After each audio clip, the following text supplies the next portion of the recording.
అలాగే వెన్నుపోటు పొడిచి ఎప్పుడు కూడా అధికార దాహం తప్ప ప్రజల్ని అవసరాలను వదిలేసే ఒక వెన్నుపోటు పొడిచే రాజకీయ నాయకుడు చంద్రబాబు గారు. అలా 20 సంవత్సరాల పైన పాలించిన తెలుగుదేశం నాయకులు చెప్పేది ఏంటంటే మీకు కలర్ టీవీ ఉచితంగా ఇస్తామని చెప్తారు. వీళ్ళు కలర్ టీవీ ఉచితంగా ఇస్తామనుకున్నప్పుడు మీరు అడగాల్సింది కేబుల్ కనెక్షన్ ఎవరిస్తారని కూడా అడగండి.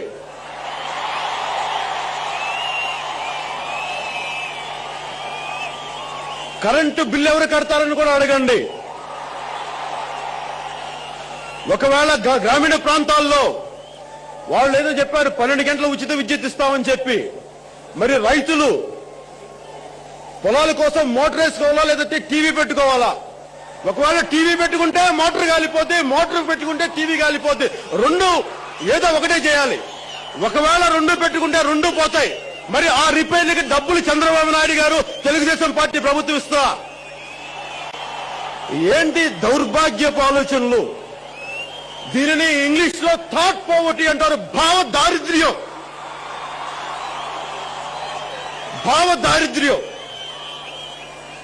అంటే ప్రజలకి నీకు చేసే ఒకవైపు రామారావు గారు, ఎన్టీ రామారావు గారు తెలుగువాడి ఆత్మగౌరవం ఆయన ముందుకొస్తే, తెలుగువాడి ఆత్మగౌరవాన్ని ఇంకా ముందుకు తీసుకెళ్లి ఇంకా పెంచాల్సింది పోయి, వాడి ఆత్మగౌరవాన్ని వాళ్ళకి ఇవ్వాల్సింది పోయి, ప్రజల్ని అడుక్కునే వాళ్ళలాగా మీకు టీవీలు ఇస్తాం, మీకు ఉచితంగా ఇస్తామని చెప్పి మీరు ఎప్పుడు వాళ్ళ కాళ్ల మీద నిలబడగలిగే సామాజిక పరిస్థితులు మీరు సృష్టించలేరా? ఇదా దౌర్భాగ్యం. మన దేశానికి మన ప్రజలకు కావాల్సింది ఇలాంటి రాజకీయ నాయకులు కావాలా?